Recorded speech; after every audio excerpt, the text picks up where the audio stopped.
Nah orang Islam sekarang itu begitu. Fardu ainnya nggak tahu, tanya fardu kifayah. Kadang tanya sunat. Ada orang lakukan fardu aja tidak bisa, tanya gini, Gus gimana tahajud saya supaya dekat Allah? Sholat fardu nera bener tak kok tahajud? Itu kayak orang tanya kecantikan padahal punya penyakit apa? Jantung. Assalamualaikum warahmatullahi wabarakatuh. Bismillahirrahmanirrahim. Saya itu orang paling dihormati para travel karena kalau nggak tanya hukum tanya saya. Tapi saya tidak pernah dapat laporan labanya, tapi saya itu orang kaya.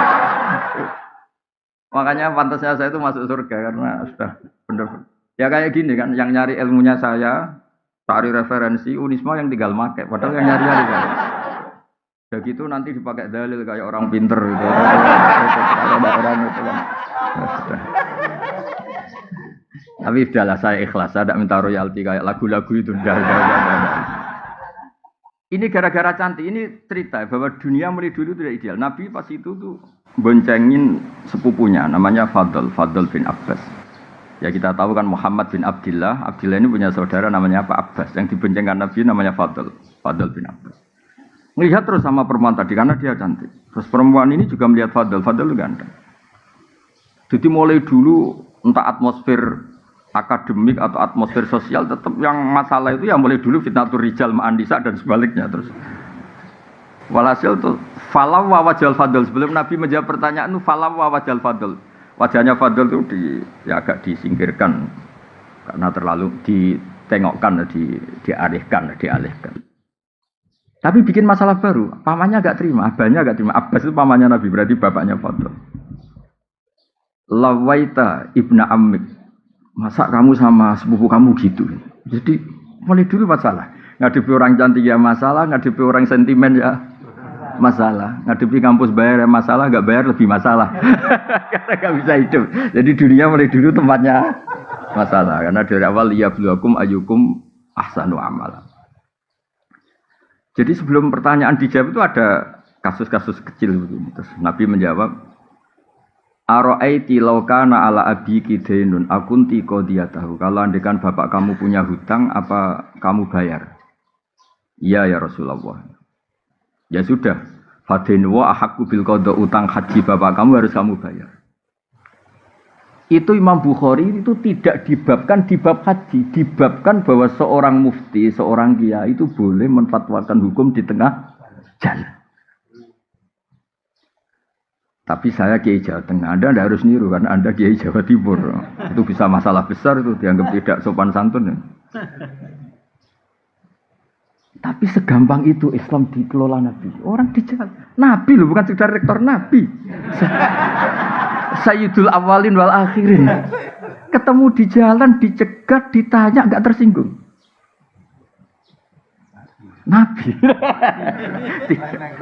Iya. Rektor takut ketua yayasan sekarang. Struktur zaman akhir itu repot. Rektor juga takut sama ketua yayasan. Takut betul loh, karena yang bisa tanda tangan itu ketua yayasan itu. Makanya saya di UI ikut yang yayasan aja biar keren, rektornya takut.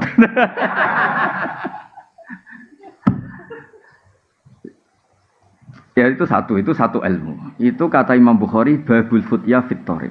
Bab memberi fatwa di jalan. Artinya begini, andaikan semuanya sistem kampus, kemudian perempuan ini ingin belajar tentang menstruasi atau tentang apa saja. Masa nunggu sampai semesternya, nunggu kejuruannya, oh ini fakultas apa? Ketika dia tanya kebutuhan agamanya, enggak bisa, kamu kan fakultas teknis, masa tanya agama? Padahal fakultas teknis juga butuh agama. Makanya menurut saya Indonesia itu sudah bagus, ada struktural, ada apa? Kultural. Saya ini termasuk yang kultural, tapi kebetulan keramat jadi dipakai yang struktural seperti ini. Tapi saya itu kalau dapat SK entah jadi apa. Biasanya tak saya abaikan, bukan karena sombong atau menolak. Memang nggak boleh kalau dua-duanya kekuatan ini sama-sama di struktural saja atau sama-sama di kultural. Karena kalau struktural tadi, masa orang tanya kebutuhan Islamnya harus nunggu sekolah di situ, nunggu semesternya berapa baru bisa diskusi sama dosennya. Itu pun kalau fakultasnya agama, kalau enggak. Makanya saya mohon kiai-kiai kultural itu ya harus alim betul, terus rileks. Saya itu memang enggak nerima tamu, tapi saya punya ngaji rebunan yang kayak begini. Orang bisa ngomong apa saja. Tapi biasanya laporannya sama, dimarahin istrinya. Laporannya sama. Jadi sahabat tuh gak berani tanya Nabi. Perempuan tidak saja, dipegang kedal Nabi. Ya Rasulullah saya mau tanya, Nabi berhenti. Nah kemudian di bab haji, ini dengerin, di bab haji dibabkan lagi. Babu hajil mar'ati anir rojuli, sehingga di bab badal itu boleh silang. Normalnya kan lelaki diganti lelaki, perempuan diganti perempuan. Tapi di bab ini, di bab kaji apa? Badal. Itu lelaki boleh diganti perempuan. Karena kasusnya tadi adalah perempuan mengganti haji bapaknya. Terus nanti suatu saat dibabkan lagi oleh Imam Bukhari. Babu niyabati hajil ma'dub. Jadi tidak harus mati. Jadi dulu orang Indonesia itu kadang benar-benar agak kacau. Bahasa kasarnya itu agak kurang ajar. Kacau sama kurang ajar ya beda tipis. Ada orang sudah sepuh, kaya. Dia sudah agak setruk. Kalau haji langsung apalagi pakai kuota apa plus. Itu kan sampai berapa? Sekarang kalau langsung berapa? Berapa? 400. 500-an. Itu tahu tok apa melakukan ikut haji? Oh, enggak berani kan. Sekitar berapa? 500-an. 6. Kalau kaji amanat, kaji badal berapa?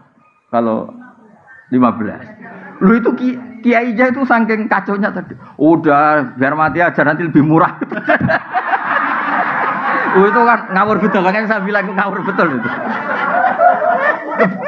Udah ini cerita nyata. Kebetulan terus kiai ini itu nyuwun sewu ya, ngajinya itu kayaknya detail saya. Jadi saya dengar keluarganya bilang itu, panggil kiainya suruh menghadap saya. Biar mutola'ah lagi, biar belajar lagi. Belajar sama saya ada di Junis, makanya ini hukum sudah jelimet itu.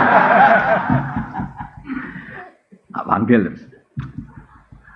Jangan nunggu mati. Kalau mau kaji amanat sekarang saja. Mumpung masih hidup. Jadi beliau ikut niat, ikut mengalokasikan hartanya untuk haji. Kalau sudah mati itu hanya prosedur, harta warisannya nggak bisa diwaris sebelum menghajikan yang sempat berstatus apa? Mampu. Terus tak tunjukkan. Jadi sebenarnya kaji amanat itu dua. Menghajikan yang sudah meninggal atau masih hidup tapi tidak mampu. Ya. Tapi di Indonesia yang terkenal itu yang sudah meninggal. Yang 15 juta tadi. Nah kalau langsung, kalau orang kaya kan mustatiknya haji plus. Berarti kan 500 juta. Mendingan sudah mati kan tinggal berapa tadi? 15. Loh itu dijawab itu anaknya senengnya Masya Allah. Karena dari 500 menjadi 15 juta. Oh, ngawur betul itu. Efisiensi 400. Ya efisiensi itu, efisiensi. Terus tak marahin teman-teman. Enggak, jadi sebetulnya kaji amanat itu dua. Al-hajju anil mayyit, menghajikan yang sudah meninggal. Kedua itu anil ma'dub. Kalau dalam saya disebut apa? Ma'dub. Orangnya sudah tidak mampu apa?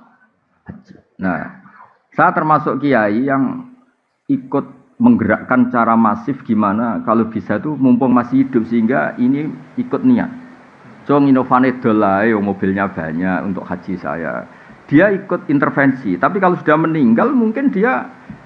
Jadi kalau sudah meninggal sebetulnya mayatnya itu tak dapat pahala tanda tidak tahu saya. Karena sebetulnya ini hanya untuk menghalalkan tirkah, menghalalkan warisannya. Bisa saja mayatnya jenis orang yang ketika hidup nggak pernah berkomitmen haji. Mungkin nyun sewu karena abangan atau pengetahuan Islamnya rendah atau kebetulan nggak jenis minat haji.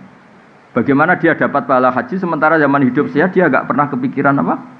Haji. Padahal inamal amalu binniyat. Kalau dia sudah mati dan dihajikan keluarganya, sebetulnya haji ini hanya untuk menghalalkan tirkah tadi, pembagian apa? Waris.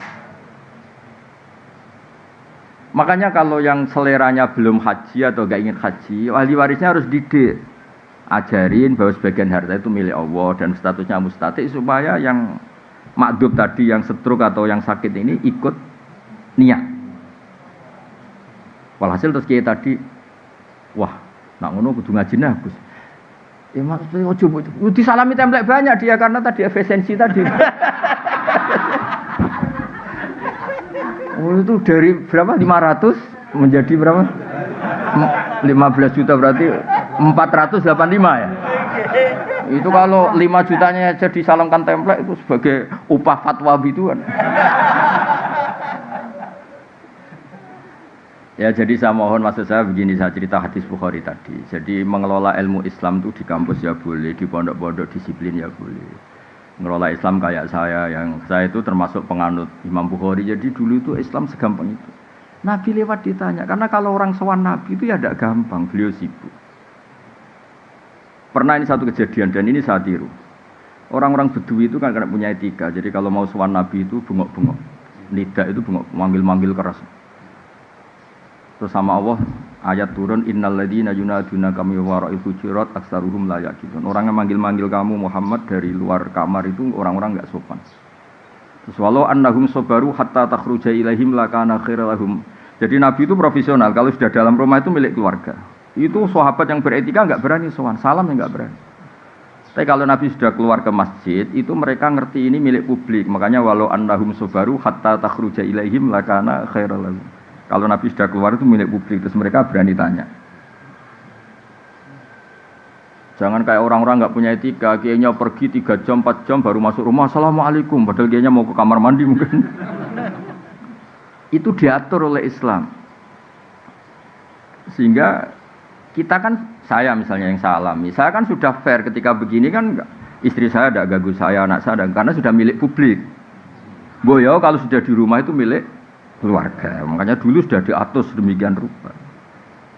Tidak tahu kalau di daerah kamu melakukan ini apa tidak tahu. Kadang-kadang kiainya juga senang ditamoni lah, itu kan ya sudah nggak tahu, itu kan haknya, itu kan apa haknya. Nah saya di sini juga hak saya, ini wilayah saya, teritorial saya. Sehingga momentum Nabi lewat itu penting bagi orang-orang yang punya peradaban karena ngerti ini Nabi kalau sedang di luar itu milik publik. Itu disebut walau annahum sabaru hatta takhruja ilaihim lakana khairal lahum. Jadi kalau mau komunikasi dengan Nabi, nunggu Nabi itu keluar dari area privat keluarga. Ya Pak Rektor ini kalau pas di luar kan jenengan milik kamu. Kalau sudah di rumah kan enggak tahu, jangan-jangan disuruh nyuci piring sama istrinya. Karena sekali di rumah itu bisa hamba sahaya itu bisa. Itu kan bisa masalah itu kan. Loh itu semua orang soleh. Yang paling masyhur kan cerita Umar itu. Umar kayak apa kerasnya itu? Itu di atas rektor itu. Umar. Oh itu ada orang sering dimarahin istrinya matur ke Umar. Di rumahnya kebetulan. Habis itu pas itu istrinya jebodar jedar itu. Sampun ya Amirul. Lu sampun gimana? Kamu belum matur kok sampun. Ternyata apa? Ya hanya itu aja. Ternyata jenengan yang ngalami. Ya makanya kalau rektor di rumah jangan ada yang main ke sana, itu wilayah-wilayah privat itu. Bisa masalah besar itu, wah. Apalagi pas dimarahin di video, wah.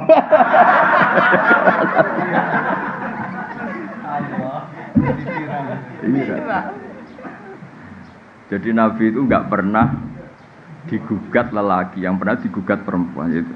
Jadi makanya saya bilang, kata cantik itu penting. Jadi ada perempuan itu cantik sekali, namanya Khawlah binti Salabah.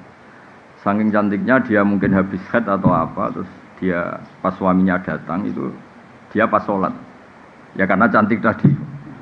Langsung suaminya orang Arab kan nggak makan bakwan sama tempe, makannya daging. Pokoknya ingin langsung hubungan intim. Istrinya menolak. Wong di redaksi kitabnya itu agak jorok ceritanya. Fa'a jabatu ajizatu. Dia ngelihat istrinya sujud tuh tertarik. Walhasil terus diajak enggak mau. Terus orang Arab itu kalau mangkel melakukan apa? Dihar. Dihar itu menyerupakan istri dengan apa? Ibu. Kalau di Arab menyerupakan istri dengan ibu itu maknanya enggak mungkin halal disetubui.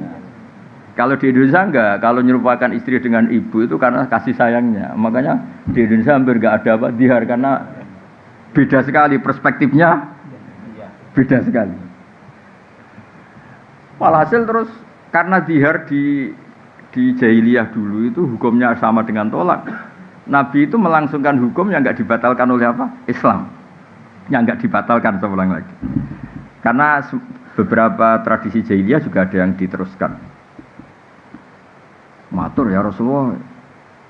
Saya istri saya dihar gini. Yang matur pertama itu suaminya. Namanya Aus bin Somit. Ada banyak riwayat, sama ambil saja Aus bin Sabit. Enggak usah diteliti jadi disertasi atau enggak usah. Disertasi kok ilmunya copy paste. Mau nanti disertanya kata Gus Wak kacau itu, enggak ilmiah itu, ya, harus nyari referensinya sendiri. Barang nyari enggak mau biaya, pakai maktabah Samilah 5.000, aduh kasus lagi. Kata Nabi, ya sudah gitu memang hukumnya, pulang suaminya. Kata istrinya, wah kamu enggak mutu ya. Datang. Ini cerita surat Mujadalah tadi kalau zaman baca Mujadalah. Betul ya Rasulullah kalau dia itu kayak tolak. Iya. Nabi, saya ini sudah tua. Kalau bikin hukum mau dipikir-pikir dulu. Khawlah itu cantik betul. Agak jorok orang. Agak ngawur kalau ngomong itu, kalau sama Nabi agak ngawur. Ini kisah nyata loh. Maksudnya gimana? Kalau saya masih muda dulu, cantik masih muda. Dihukumi tolak gak apa-apa, masih banyak lelaki suka saya. Ini saya sudah tua. Terus bilang, ngomongnya jorok, saya masih ingat bahasa Arabnya. Akala sababi, muda saya cantik saya dihabiskan oleh dia, maksudnya suaminya Aus bin Samit. Wa nasartu lahu batni, sehidup-hidup saya sudah pokoknya ngomongnya jorok dia. Sudah pas tua gini, sudah tidak cantik, sudah gembrot, sudah ini itu, ada digar yang kayak tolak. Tadi kata Nabi, ya hingga detik ini belum ada pembaharuan hukum, belum ada itu. Masih begitu kata Nabi. Kalau begitu terus, engkau saya laporkan Allah Ta'ala. Oh itu kalau gak perempuan tidak bisa. Woi. Tapi gara-gara itu Nabi itu kelihatan Nabi. Memang kadang-kadang eksiden itu berkah. Si Khawlain terus pulang. Pulang di kamar dia sujud. Ya Allah, bilangin nabimu, ini hukum apa? Bilangin nabimu, ini hukum apa ya? Saya sudah tidak cantik, sudah tua. Kalau kejadian ini ketika saya masih cantik, nggak masalah. Terus ngomongnya tuh pas munajat tuh yang ngawur betul. Indomam tuhum ilaihi do'u wa indomam tuhum ilayya ja'u. Ini anak saya banyak. Kalau yang ngurus dia pasti tersia-siakan. Namanya lelaki mesti katut babon, dia sudah pikir aja gitu. Namanya lelaki mesti udah kalau cerai sama saya nggak sampai seminggu kan lelaki nggak ada idahnya. Pasti langsung nikah apa? Lagi. Pasti anak saya ini disia-siakan. Kalau anak-anak saya rawat saya pasti kelaparan karena saya perempuan nggak bisa apa-apa. Tolong bilangin Nabi hukum ini dirubah. Itu pas munajat gitu terus Nabi itu didatangi Jibril. Udah rubah aja. Kata Allah, udah dirubah aja. Kalau dihar itu tidak sama dengan apa? Tolak. Terus Nabi nyuruh sahabat, udah panggil tadi Khawlah. Gugat aja diterima. Datang. Nggak, supaya Pak Rektor ini hati-hati. Ngadepi dosen-dosen putri itu harus hati-hati. Nggak akan menang gitu. Ya sudah akhirnya itu kata Sayyidah Aisyah.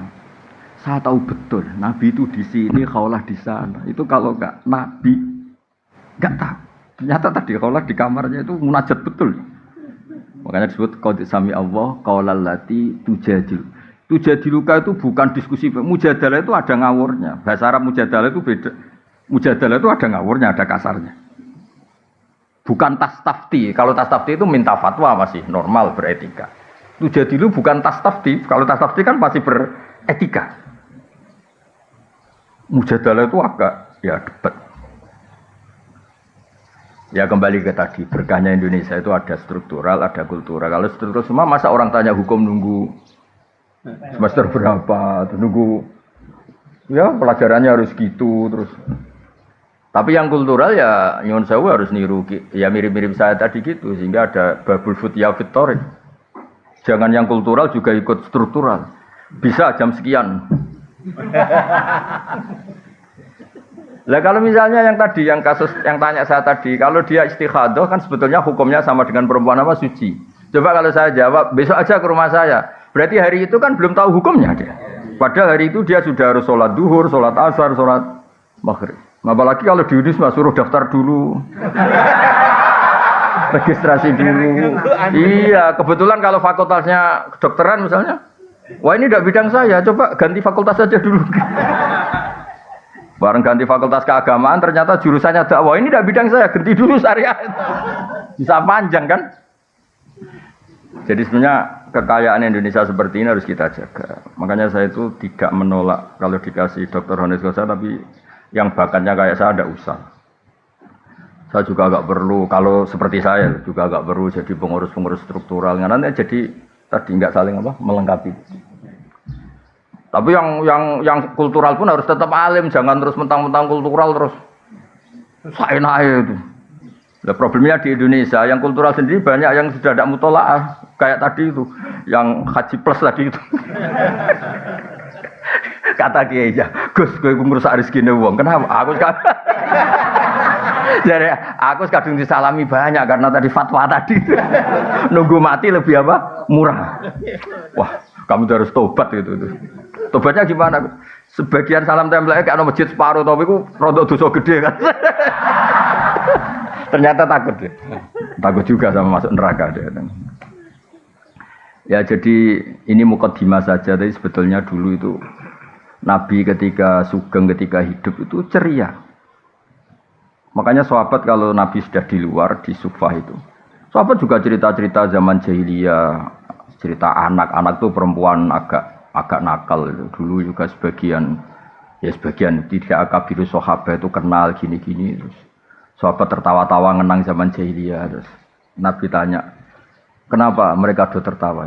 Ya sahabat kebanyakan enggak yang akabiru sahabat. Oh itu Nabi ingat gini-gini. Itu kenangannya sahabat itu fayat haku mimma nathak. Nabi itu tertawa dari apa yang kita bisa bikin apa? Tertawa. Intinya ya ceria ya. Sehingga makanya Nabi itu kadang tanya hal-hal yang menurut etika Jawa itu enggak etis, tapi Nabi tanya. Ada orang namanya Handolah. Orang mati syahid harusnya kan enggak usah dimandikan. Ini Handolah ini mati syahid tapi malaikat sibuk memandikan. Nabi kan jengkel karena prosedurnya fikih kan enggak perlu dimandikan.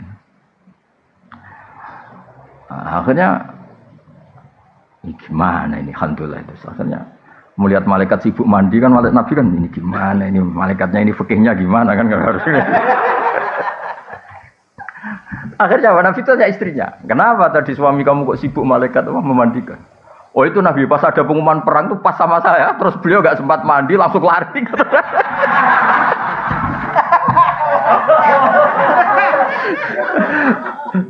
Nah, akhirnya malaikat kan yang ribet itu Pak. Saya nggak ngerti itu gimana dia dapat galon, dapat apa malaikat tadi juga nggak tahu saya. Malaikat nyari di mana itu nggak tahu. Tapi itu sampai si Handolah ini gelarnya apa? Ghusilul malaikah, mayat yang dimandikan. Sampai itu menjadi gelar kehormatan. Jadi cerita yang kultural. Ada lagi sahabat yang dipanggil Nabi malah lari, dipanggil malah. Ini cerita orang Arab. Itu aja. Kenapa engkau lari saya panggil? Nabi, saya tadi pas sama istri saya, jadi saya masih junub. Kalau ketemu engkau saya malu karena saya belum suci, belum mandi besar. Terus kata Nabi, innal mu'min thahirun. Kalau sekedar ketemu ya enggak apa-apa, yang enggak boleh itu sholat. Kalau ketemu saya juga enggak apa-apa, nanti dapat dipanggil tambah lari. Untung enggak ada sungai berantas, kalau cemplung repot. Artinya gini, dulu itu ini cerita ya. Tanpa mengadili, soalnya ini cerita tanpa mengadili. Dulu belajar Islam itu ya gampang begitu. Ada kejadian gitu, jadi hukum. Oh orang junub itu tetap boleh ketemu kiai, ketemu nabi. Nggak harus daftar, nggak harus registrasi, terus nggak harus apa, nggak harus apa. Nah sekarang itu saya tadi bilang ke Pak Rektor, nggak boleh organisasi ini terlalu mengambil alih semua kebaikan. Harus ada yang apa? Kultural, baik NU, Muhammadiyah maupun apa. Karena ini yang bisa on time. Yang bisa setiap apa? Saat, setiap waktu. Tapi ya tetap ada yang struktural nggak apa-apa. Tapi jangan mengganti fungsi yang kultural. Tapi yang kultural juga nggak usah ganti yang apa? Struktural. Makanya ini berkah betul ini saling menyadari, gini, saling waras lah bahasa kasarnya itu saling. Karena selama ini kadang-kadang itu dipertentangkan. Padahal jelas kalau pertanyaan-pertanyaan di jalan atau apa yang struktural kan nggak bisa mewakili ini karena harus daftar dulu, fakultasnya harus ini. Semesternya harus semester berapa baru mengkaji ini. Dah ya jelas ya. Nah ini yang mulai ngaji ini tak baca ini nih. Nah, ini serius itu tak kasih referensi tadi. Nah, ini saya baca terjemahnya. Jadi ini kan di Syekh Nawawi itu wa yahdiyaka siratal mustaqima, kata Syekh Nawawi fi tablighir risalah wa iqamati alamatir riyasah fala yabqa may yaqdiru alal ikrah alal kufri. Ya ini saya terjemah, ya terjemahnya dibaca sendiri. Jadi begini ya, Islam itu membawa kebenaran, tapi kebenaran ini kan masuk ke ruang publik. Ternyata benar saja tidak cukup, karena benar itu bisa jadi objek cemoohan, objek eksploitasi dan sebagainya. Karena masuk ruang apa? Publik. Sebab itu Nabi itu butuh kemenangan. Karena beberapa aturan itu nggak bisa diterapkan kalau tidak posisi menang. Dulu yang namanya Ka'bah itu ada 360 berhala. Bisa apa orang yang membawa kebenaran kalau tidak posisi apa? Menang. Ka'bah bisa ditertibkan dari berhala-berhala itu karena Nabi posisi menang. Makanya kata Syekh Nawawi, menang itu penting, kata beliau, sampai menang itu penting untuk memaklumatkan, untuk mengawal kebenaran, sehingga falayab ko mayak biru alal ikro alal kufri. Tidak ada lagi kekuatan yang bisa maksa orang Islam itu kafir. Makanya saya minta kalau misalnya kampus-kampus Islam itu besar kayak Unisma, UII besar, kebesaran ini bukan untuk kita tapi untuk Islam, supaya nilai-nilai Islam diterapkan itu lazim saja, bukan hal yang harus diperjuangkan dengan harta dan jiwa, tapi satu kelaziman. Jadi menang itu kalau di ilmu ini juga jadi berkah, karena beberapa kebenaran ini posisi kita harus menang karena masuk ruang publik. Itu ada seorang yang cerita, dulu miskin terus kaya. Dia itu ketika miskin jadi buruh, kebetulan majikannya non muslim, itu dia bingung usul prosedur untuk bikin waktu sholat. Setelah dia kaya punya pabrik, gampang kan? Udah kalau duhur jeda. Malah karena dia sosokan kiai yang enggak jamaah kasih sanksi. Intinya kalau menang itu kepena itu, tentu tidak untuk otoritarian atau apa. Sebab itu semua nabi itu pasti pernah dikasih menang meskipun di akhirat itu. Karena ada kebenaran yang memang syaratnya itu harus posisi menang. Menang itu udah harus di struktural, tadi saya ulang lagi, di kultural ya. Saya pernah didolani lah, kalau bahasa kiainya mungkin disowani, didolani salah satu cucu pendiri NU. Orangnya sudah sepuh. Saya cerita, kalau masyarakat di Indonesia itu semuanya sholat, semuanya anti zina, anti merkosa, anti kriminal. Nanti nilai bersama itu juga jadi ukuran calon presiden, calon bupati, gubernur. Karena satu masyarakat yang biasa sholat, biasa anti asusila, biasa anti perkosaan, pasti nggak akan milih bupati yang nggak sholat, bupati yang pernah kasus asusila atau apa. Sehingga nilai ini bisa menekan satu aturan. Artinya kebenaran menjadi pemimpin, jadi panglima. Itu yang diinginkan orang-orang soleh dulu. Jadi kebenaran itu sebetulnya dengan tanda kutip bisa dipaksakan lewat kultural. Kalau nilai-nilai ini disepakati, kan pasti yang tidak seperti itu tidak dipilih kan? Karena nilai ini jadi konsensus. Makanya Quran ngakui wa'mur bil urfi, terus jadi kaidah fikih al-adat muhakkamah, al-adat muhakkam. Begitu juga di kampus. Ada aturan bersama, rektor itu begini, sholatnya sregep, beretika, tidak punya kasus ini. Sehingga nanti pemilihan juga berdasar itu, yang jadi juga berdasar kriteria itu. Dan kita bersyukur di Indonesia itu, karena yang dianggap mungkar oleh agama juga dianggap mungkar menurut kepolisian, menurut kejaksaan, kayak korupsi, asusila, pemerkosaan, pembunuhan, narkoba. Yang mungkar menurut agama juga pidana menurut negara. Nah, itu berkah. Tapi negara itu kekuatannya sampai kapan? Ya sampai kultur ini jalan. Kalau kultur ini tidak jalan, kayak misalnya orang Kolombia, itu narkoba itu sudah seperti itu. Makanya ya negara itu bisa mayungi ini selagi kulturalnya masih seperti itu.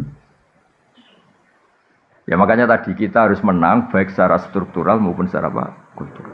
Tentu dengan cara-cara yang tetap berkemanusiaan. Ya, itu yang kenapa ada surat Fatah sampai Nabi ngendikan ketika surat ini turun, kata Nabi, unsilat alaiya suratun lahiya ahabbu ilayya minad dunya wa ma fiha. Saya ini dituruni surat yang lebih saya cintai ketimbang dunia seisinya, yaitu surat Fatah, surat kemenangan.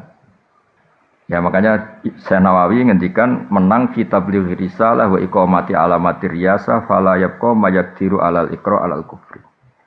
Ya jadi kemenangan kita ini untuk itu. Terus saya teruskan lagi, ada lagi di Sahih Muslim, al-mu'minu al-qawiyyu khairun wa habbu ila Allah minal mu'minid dhaif. Ya, kita-kita yang jadi tokoh itu harus menjadi orang mukmin yang kuat. Jangan kalah oleh zaman, jangan kalah oleh macam-macam. Wa fi kullin khairun ikhris ala ma yanfa'uka wasta'in billah wa la ta'jas. Wa in asabaka syai'un fala taqul anni fa'altu kadza wa kadza walakin qul qaddara wa ma syaa. Fa inna law taftahu amala syaitan. Ya, saya ulang lagi. Mukmin yang kuat itu lebih baik ketimbang mukmin yang lemah. Karena berkahnya kuat itu bisa menghandle sekian masalah. Tapi kalau semua kita ini cemen, misalnya begini ya, kota, entah kota mana saja. Itu katanya kan kota itu banyak maksiat, katanya. Tapi saya ulang lagi, kota itu katanya kan banyak maksiat. Kita boleh suudon ya boleh khusnudon. Mau khusnudon ya kayak goblok, nyatanya ya banyak betul. Mau suudon, agama tidak pernah membolehkan apa? Suudon. Tapi berkahnya orang-orang baik yang kuat. Masjid tetap banyak, pengajian tetap banyak, komunitas kesalehan tetap banyak. Berkahnya ini banyak ketika orang-orang yang nakal ini ingin tobat, setiap saat itu ada. Di situ ada masjid, ada majelis taklim, ada lembaga-lembaga kebaikan. Coba kalau orang-orang mukmin itu lemah kemudian menyerah. Wah, gaya masjid di kota ya ora payu akeh maksiat, bikin masjid di kota, bikin itu kan terus selesai semua. Makanya kita butuh al-mukmin al-qawi, butuh orang mukmin yang apa? Kuat. Contoh lagi di Inggris, di Jerman, saya tuh sering ngaji virtual sama teman-teman yang di Jerman di mana-mana. Mahasiswa Indonesia di salah satu kampus sana itu kadang jumlahnya hanya 50, 40. Tapi bikin komunitas pengajian. Gara-gara ini jadi komunitas, lama-lama kebutuhan kampus itu disahkan punya apa? Masjid. Akhirnya ketemu mahasiswa muslim yang dari beberapa negara. Terus mereka bikin apa? Komunitas. Ada ngaji, ada ini. Coba kalau mukminnya lemah, masa di negara non-muslim bikin masjid, komunitas saya semuanya non. Butuh orang kuat. Orang kuat itu udah harus otoriter, nggak ada harus. Makanya kata bapak saya kalau didik saya, ada santri atau putranya sendiri disuruh apa nggak mau, ada yang sepuh, disuruh apa nggak mau karena ada yang sepuh. Kata bapak itu, ikut tawaduk, tambah tanggung jawab itu. Ya kadang-kadang kan alasannya ini kan wilayahnya rektor, ini wilayahnya kiai, ini wilayahnya orang sepuh. Kata bapak itu tawaduk apa nggak tanggung. Ketika seorang muslim dimanapun berada terus berpikir bikin masjid di kampusnya atau bikin komunitas pengajian, ternyata baik-baik, hanya butuh orang kuat. Saya pernah ya ketemu teman-teman TKI di Korea, itu pertama sholat, itu nunggu jam makan karena WC di sana MCK-nya kan luas, terus dia sholat ketika jam makan di WC di. Terus ketika mereka menunjukkan Islamnya dengan komunitas besar, lama-lama kuat nyewa masjid. Jadi bangunan disewa untuk masjid. Lama-lama setelah uangnya terkumpul, komunitas itu besar, ya bikin masjid. Izinnya padahal mahal. Itu kalau orang-orang tidak bernyali, tidak bisa. Maksud saya ngaji ini supaya jenengan yang di Yunisma itu tambah kuat. Kita kan kultur punya, SDM punya. Masa kalah sama TKI-TKI yang di beberapa negara itu bisa bikin masjid, bisa bikin komunitas. Ya makanya Nabi muji. Dan yang saya senang ini kan ada kata-kata wa habbu ilallah, bukan sekedar lebih baik, lebih dicintai Allah. Jadi Anda bisa jadi wali lewat jalur jadi orang kuat. Ya kan disebut dicintai Allah itu artinya kan wali. Khairun wa habbu ilallah. Ya terus ini yang terakhir ini, saya termasuk sering ngaji, sering berpolemik di bab ini, tapi saya pastikan fatwa saya ini benar. Ya itu yang di Fathul Mu'in itu. Jadi begini saya gambarkan ya. Dulu sebelum ada NU berdiri itu kan Mbah Wahab sudah bikin namanya Taswirul Afkar. Apa? Taswirul Afkar. Cara pandang, logika yang itu penting bang, cara pandang. Misalnya gini. Ya contoh gampang kalau di Indonesia misalnya MUI lah yang resmi negara. Di satu daerah itu ada kandidat ketua MUI. Atau misalnya enggak MUI, kepala desa lah. Kalau yang jadi si A ini jadi kacau kampung ini. Karena dia suka judol, suka judi online, suka macam-macam. Kalau yang jadi kamu karena alumni Yunisma itu soleh lah. Soleh memaksakan, soleh asli, soleh gitu. Sehingga kalau yang jadi lurah itu kamu, itu kan orientasinya mungkin ini baldatun toyibatun. Sudah yang ngaji-ngaji aja gak apa-apa. Ya. Maka orang ini yang soleh ini, kalau saingannya ini orang-orang nyun sewu yang batil, yang soleh ini wajib memaksakan jadi lurah. Meskipun untuk menjadi karena situ sudah politik uang harus bayar. Ini jelas kata Mu'in, wa man ta'ayyana fi nakhiyatin lazimahu qabuluhu wa kadza talabu walau bibadli malin. Ya walau bibadli malin. Yaitu yang bawah itu wa kadza talabuhu walau bibadli malin. Wa in khafa min nafsihi al-maila. Itu saya terjemah. Jika kamu kredibel dan hanya kamu yang sesuai syariat, maka kamu harus menjadi pemimpin meskipun dengan cara mengeluarkan biaya. Dan meskipun atas nama manusia kamu takut terjerembab dan jatuh pada hal-hal yang negatif. Karena tadi, ketika yang jadi lurah itu kamu, orientasinya kan gimana kampung ini mau sholat. Di mana kampung ini nyon sewu gak ada prostitusi, gak ada narkoba. Orientasi kamu kan islah, membuat masyarakat ini baik. Maka kamu ini harus mengeluarkan biaya. Saya pernah ditanya, Gus itu apa tidak suap? Yang dikatakan suap itu pembiayaan yang hak jadi batil, yang batil jadi hak. Ini kan enggak membiayai hak menjadi hak. Ya membiayai hak menjadi hak. Makanya saya pernah ditanya, Gus kalau pilkades itu itu kan kalau yang enggak mengeluarkan uang kalah. Katanya mengeluarkan uang itu tidak soleh karena nyuap. Saya bilang, kalau kandidat lainnya itu tidak soleh, kamu mengeluarkan uang nggak apa-apa. Paling Allah kalau kamu soleh, Allah akan bilang, kamu itu dermawan. Kalau kamu soleh lah. Tapi kamu nggak soleh, memang Allah bilang kamu istrinya bapak. Kalau di Jawa kan istrinya bapak ya, ibu. Makanya ada yang tanya, orang Arab itu kadang sumpah ilah itu sumpah nggak akan ngumpuli istrinya 4 bulan. Kata Ki Jawa, kok kuat Gus? Orang Arab kan istrinya 4. Jadi punya alternatif kalau Ki Jawa ya tak kebala wa punya mingkum. Makanya kadang-kadang adat Arab sama Jawa itu beda. Di Arab itu mahar itu mahal. Ini ibu-ibu gak boleh niru orang Arab. Mahar itu apa? Mahal.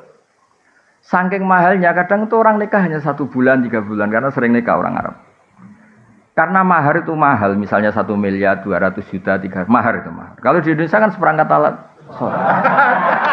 Saya itu sering nikahkan tuh sampai bosan yang namanya seperangkat alat apa? Nah itu sama Allah sampai dibilang gini. Ini sama Allah, sama dibilang gini. Kalau kamu punya istri dan kamu ceraikan, fala ta'khudhu minhu syai'a, mahar yang sudah kamu kasihkan jangan ditarik kembali. Karena butuh pelarangan, karena jumlahnya besar itu butuh pelarangan. Fala ta'khudhu minhu syai'a, mahar yang sudah kamu berikan jangan ditarik lagi karena jumlahnya ratusan juta. Kalau di Jawa enggak usah dilarang, enggak akan diambil lagi. Karena seperangkat alat sholat. Nah itu kalau cerainya sudah setahun kan sudah lusuh. Makanya Mbah Mun tuh sering bilang, iki fikih Arab. Artinya gini, teori itu nggak kebayang di Jawa itu ada pelarangan nggak boleh ngambil, nggak usah dilarang juga nggak ngambil. Kalau di Arab, dulu itu ada sahabat nikah, itu maharnya itu kebun kurma, luas sekali. Makanya orang Arab sekali nikah itu, ya terus istrinya tuh tenang hidupnya, nggak kayak dinikahi dosen Unisba tuh. Apa itu? Enggak jelas itu. Loh, betul itu. Pernah dengar tak istilah khulu itu? Khulu itu seorang istri mengakati suaminya supaya mau menceraikan, tapi si istri bayar. Itu di Arab mungkin. Jadi singkat cerita ini dikasih 1 kebun kurma luas. Istrinya enggak seneng karena cowoknya ini enggak ganteng, enggak menarik. Soalnya melihat suaminya itu bawaannya kayak melihat gerduwo, enggak seneng. Kan ada orang-orang yang raine juga musibah itu kan ada orang yang itu kan enggak tahu lahirnya kenapa itu kata itu. Mau dibarengi apa enggak tahu. Kalau dukun mesti ngerti ini karena salah tanggal lahir mungkin. Itu kata pertama ada ayat khulu itu tadi. Kalau kamu minta diceraikan ya bayar mahar yang sudah kamu terima, kembalikan lagi. Itu sampai ada ayat Fala junaha alaihi terus fi maftadat bi. Napa fi maftadat bi. Kalau di Indonesia ya tidak mungkin. Khulu coba mahar yang sudah saya kasihkan saya lagi dikasihkan seperangkat alat. Ya lusuh lagi itu kan.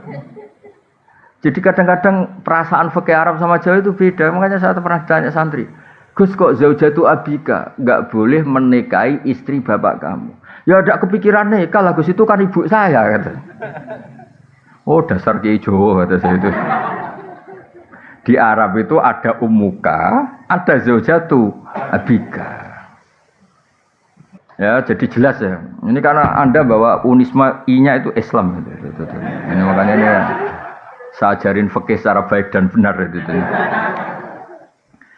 Ya, jadi saya senang sekali karena ini bertemunya tadi struktural sama kultural. Saya tidak hanya mencintai NU, ya saya juga mencintai Muhammadiyah. Semua ormas yang sehat di Indonesia formal itu saya mencintai. Soal kultur NU ya NU karena kita pesantren, tapi tetap kultur itu harus di atas struktural. Karena tadi struktural itu untuk menjaga stabilitas dengan konstituen yang kaitannya negara. Tapi kalau kultural itu setiap saat, setiap waktu. Orang kan nggak mungkin tanya pengurus PBNU, pengurus wilayah. Tanyanya kan sama kiai setempat meskipun nggak punya jabatan apa? Struktural. Ini harus diuri-uri struktural ini. Jangan kok, tapi kadang-kadang yang struktural ya mangkel, yang kultural juga mangkel loh, terus hasut terus itu. Karena dia nggak dapat fasilitas mobil cabang NU mana gitu. Kalau yang pengurus struktural kan ngalor ngidul bawa apa? Mobil, itu bisa diding-diding ngatur-ngatur. Kadang-kadang yang kultural itu ya drengki terus. Lah saya ini kan kebetulan saya pribadi kebetulan kan yang kultural yang keramat, jadi nggak perlu iri gitu karena saya punya mobil, punya umat, punya komunitas. Yang enggak itu kan bisa perhasutan yang jalan itu. Terus saya bilang, gue kere ra ikhlas malah rokok kata saya. Gue nek wis kere menisan apa? Ikhlas. Jadi kalah donya menang akhirat kata saya. Jangan kalah donya kalah akhirat gitu. Terus uya Gus astagfirullah. Astagfirullah terlambat kata saya gitu. Karena tadi berkahnya kultural itu orang bisa tanya setiap. Ini yang terakhir saya contohkan masalah istikhadah. Nabi itu punya ipar namanya Hamnah binti Jahsh. Ya soalnya Hamnah binti Jahsh. Karena Nabi punya istri namanya Zainab binti Jahsh. Punya ipar namanya Hamnah binti Jahsh. Itu kalau tanya Nabi, ya Rasulullah saya ini sering keluar darah gini-gini. Terus kata Nabi, ya sudah kalau ngelewati adat haid kamu, maka itu istikhadah. Oh lebih dari itu Nabi, cara sekarang ya sudah kamu pakai softtek, lebih dari itu Nabi, ya sudah diblebet, lebih dari itu, pokoknya dia ngomong lebih dari itu, saking kuatnya darah yang keluar. Itu Nabi yang menjawab. Jadi yang nggak diketahui nyun sewu kiai yang etis, yang ngomong etika terus, itu sebetulnya nggak pas juga di bab-bab fikih. Hal yang paling pribadi, paling nggak pantas itu dulu Nabi itu ngalamin itu. Maksudnya saya ini agak nyindir rektor tuh enak. Di ruang tertutup, kalau mau ketemu aja ngelewati berapa Waduh. Itu nemuin Nabi sama rektor gampang nemuin Nabi.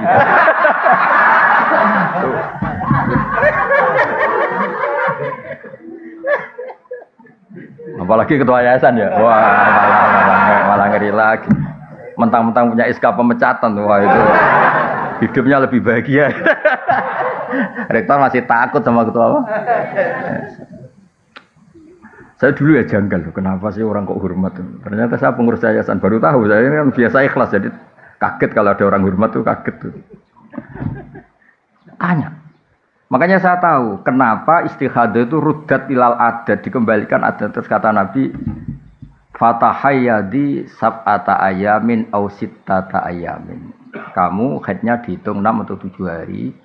Sebagaimana hari-hari ketika kamu normal. Qabla ayusi bagi ma'asobagi. Sebelum kamu kena penyakit itu biasanya haidnya berapa hari? Yaitu dipakai apa? Acuan. Yang di atas itu dianggap apa? Istikhadah. Itu jadi sama jangan bayangkan Nabi itu prosedural. Mau ketemu rektor janjian dulu. Terus yang jaga sudah dibeli. Mau ketemu Pak Rektor sudah janjian. Saya tuh apa lagunya orang struktural. Aduh, loh. Tapi kalau sama saya enak aja. Kemarin di Fuad itu cerita 4 hari yang lalu. Gus, itu Mas mau ada ngaji itu Unisma tanggal 20. Saya itu tidak bantah. Pokoknya kalau saya pas nganggur ya saya ngajar. Saya cuma profesional nyiapkan makalah. Saya ini memang pengagum ilmu. Saya tidak pernah ngaji seenaknya, nggak pernah saya. Tapi kalau tanggalnya saya bilang kalau ditakdir saya pas di rumah tak ujar. Kalau tidak apa-apa.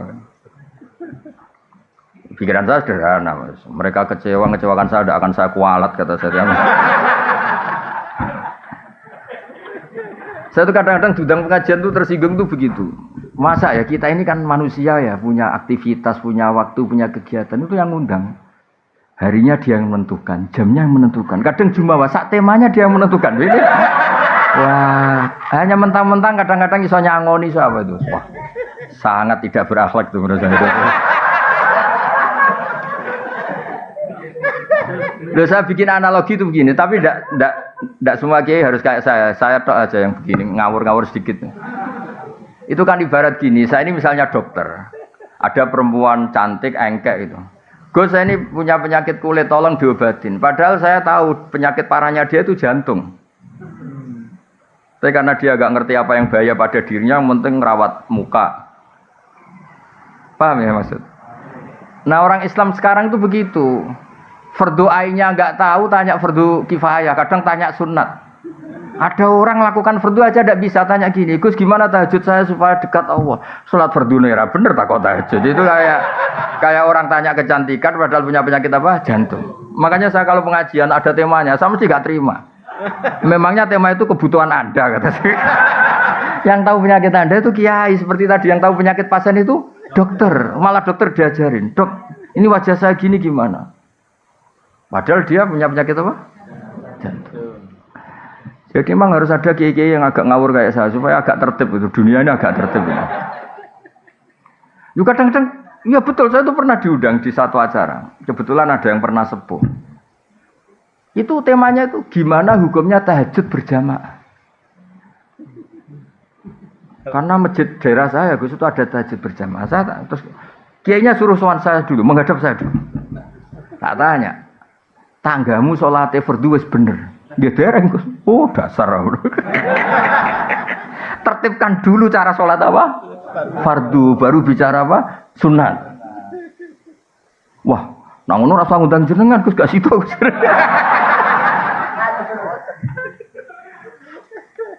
Tapi akhirnya mereka terus sadar, tak angan-angan bener Gus lah. Fardu bener kok takok. Jadi kadang-kadang orang Indonesia tuh aneh. Tapi kebetulan aneh ini yang melakukan banyak terus tidak aneh. Tapi kita sebagai orang terpelajar itu harus mulai mikir. Gimana supaya kita ini diskusi Islam secara baik dan benar. Yaitu harus takdimul fardi alas sunnah. Harus prioritas itu. Jadi dulu ini ceritain kembali lagi ke tadi. Dulu zaman Nabi itu gampang. Ada orang Bedui tanya, ya Rasulullah, betul engkau Nabi? Itu kalimatnya kasar betul. Antal ladzi tas'umu. Tas'umu itu agak kasar. Kamu yang ngeklaim kalau kamu itu Nabi. Tas umu itu klaim, bukan takulu. Tas umu ngomongnya orang Arab. Engkau yang ngeklaim kalau diri kamu Nabi. Kata Nabi, iya. Kata. Betul, Allah nugaskan kamu. Iya, kata Nabi. Nabi masih datar, ya terus. Terus, apa ajaran Tuhan kepada kamu? Ya, kamu harus sholat 5 waktu. Itu tok. Iya. Itu tok lo ya. Iya, kata Nabi. Puasa Ramadan. Itu tok lo ya. Iya, kata Nabi. Zakat yang wajib ya semuanya yang pas. Itu di depan Nabi ini yang saya pakai. Fa wala azidu ala dzalik wala angkus. Demi Allah saya Islamnya mau pas saja, enggak lebih enggak kurang gitu. Terus kata Nabi, "Man sarrahu ayang zura ila rajulin min ahli jannah falyangzur ila hadza." Kalau kamu ingin melihat lelaki ahli surga ya orang ini, sing Islamnya pas itu. Makanya itu Imam Nawawi yang ngarang kitab Majmu' Syarahul Muhadzab itu. Kalau ada pendapat yang mengatakan witir itu wajib, saking khusyuknya orang sampai bilang witir itu wajib. Itu kata Imam Nawawi, semua pendapat itu tidak sah dan batal li hadisil A'rabi katanya. Karena ada hadis dialeknya orang apa? A'rabi. Jelas orang itu tanya, hal aliyya ghairuha ya Rasulullah, apa ada kewajiban lain di luar sholat 5 waktu itu? Kata Nabi, lah tidak. Kata Imam Nawawi, kalau kamu mau khusyuk saja, tidak usah wajib-wajibkan witir kata itu. Tetap yang wajib hanya sholat 5 waktu. Lah ini enggak tanya fadilahnya jamaah sholat. Kalau tanya malah tak jawab. Sholat fardu itu menurut Imam Ahmad itu jamaah itu syartun fi sihhati sholat, bukan sekedar pahala 25 atau 27. Riwayatnya kan 25 sama 27 sesuai kualitas apa? Jamaahnya. Itu menurut pendapat Imam Ahmad, sholat jamaah itu syartun fi sihhati sholat. Untuk menjadi sholat sah itu harus berjamaah. Makanya alhamdulillah kita Syafi'i. Kalau Ahmad, wah masalah itu kamu. Alasannya masuk akal. Alasannya Imam Ahmad begini. Kewajiban itu bisa diukur dengan tingkat digugurkan kalau ada kondisi emergensi darurat. Sholat khauf, sholat ketika perang itu rumit apa enggak? Rumit kan? Ternyata oleh Allah tetap disuruh jamaah. Sampai kaifiahnya susah kan? Iya. Coba. Wa idza darba li salim antak in khiftum ayu sampai itu ketika kamu sholat wa idza qamtum faltakum ta'ifatun wal ya'khudhu aslifa idza sajadu falyakunu miwaraikum tus wal ta'ti ta'ifatun ukhra falyusul. Wes pokoke walhasil kaifiahnya itu ruwetnya itu. Gantian. Dan itu tetap jamaah. Jadi kalau ada yang sujud, ada yang tetap berdiri jaga musuh. Kalau ada ini sudah berdiri, gantian itu yang sujud. Lam yusallu ma'aka fal wal kayak. Terus kata Imam Ahmad, kalau se-emergensi itu saja jamaah tidak digugurkan, maka apalagi kondisi normal. Kamu menang semua tuh, masuk akal pendapat Imam Ahmad tuh. Tapi Imam Syafi'i itu berkah di Indonesia, karena kadang-kadang orang nggak mau jamaah itu bukan menolak jamaahnya, nggak seneng imamnya. Wes, roh gue seneng, roh imam gue seneng, wes serak cocok. Loh apalagi ketua yayasan sudah ngerti kalau imamnya minta naik gaji malah gak tertarik. Imam kok kedunya dari situ. Aduh. Makanya saya andekan orang-orang Hambali itu hidup, pasti saya cerita di Indonesia itu menolak jamaah bukan karena anti jamaah, itu gak cocok sama imamnya. Loh, di Indonesia itu imamnya gak kunut aja masalah. Yang kunut imamnya gak kunut juga masalah, atau sebaliknya juga masalah. Sekarang aja era modern. Saya tuh sering makmum orang Muhammadiyah. Orang Muhammadiyah juga sekarang alhamdulillah sering makmum orang NU. Karena saya ngomong terus. Kalau kunut itu adalah NU, berarti Imam Syafi'i itu NU. Imam Abu Hanifah berarti Muhammadiyah. Padahal Muhammadiyah sama NU itu dulu Imam Hanafi, dulu Imam Syafi'i. Mana buktinya kalau Imam Syafi'i punya Kartanu itu? Kan tidak ada buktinya. Boyo biasa aja dari awal kan dua-duanya sepakat kalau itu masalah sunat atau tidak sunat kan, tidak masalah rukun kan. Tapi saya pernah dibantah oleh Banser. Ini memang enggak, saya tahu Gus kalau itu sunat, tapi ini identitas. Repot ini kan identitas kalau enggak kunut tuh bisa masalah itu. Ya sudah, tapi ya kalau kita yang nekuni ilmu ya biasa aja. Kalau kita yang nekuni ilmu ya biasa aja. Jadi saya mohon karena Unisma ini kan biasanya bacanya Unisma apa Unisma? Oh ini ya sudah berarti sudah Indonesia banget ini. Saya tuh masih menangi orang baca Zunisma, Zui karena setengah Indonesia setengah rodok mampu Inggris itu. Sekarang sudah diterbitkan ya, sudah muni U semua ya. Unisma. Tapi kalau di UI itu masih asing bilang U itu, karena kelamaan bilang Zui gitu. Kalau Unisma sudah fase semua U ya. Tapi saya dulu dengarnya ya Zunisma sama. Berarti sudah Indonesia. Ya jadi jelas ya lewat ngaji ini bahwa struktural dan kultural tidak harus dipertentangkan. Ya supaya Islam Indonesia itu khazanahnya apa luas karena nggak mungkin orang tanya itu nyari Pak Rektor tadi bisa ngelewati 3. Ya sama yang kultural juga nggak usah hasut sama yang struktural karena yang struktural kan gaya kan ngurusi Islam sambil mau bawa mobil dinas. Yang struktural, yang kultural itu kasihan dari sawah mencangkul langsung ngajar madrasah.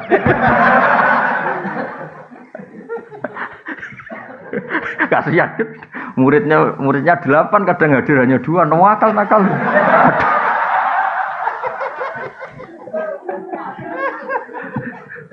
Tapi itu yang menjadikan orang Indonesia tahu Islam. Makanya saya setuju sama doa-doa, makanya doa kita itu walil mu'minin al mu'minat itu semuanya didoakan. Karena yang terlibat membesarkan Islam, menghidupkan Islam itu semuanya, bukan kita tok. Ya semuanya bukan kita tok. Saya sering ditanya di pedalaman Kalimantan. Saya ini di pedalaman Kalimantan, wajib Jumatan enggak? Ya secara fikih enggak wajib karena belum perkampungan. Masalahnya jamaah saya itu jamaah ngaji, kalau dijak sholat duhur enggak mau. Jumat kok duhur. Aneh kan hari Jumat kok duhur. Ya sudah kalau gitu Jumatan. Katanya tadi enggak wajib. Lah dia niku rodok santri, semeneng nek ora wajib terus rasido gitu.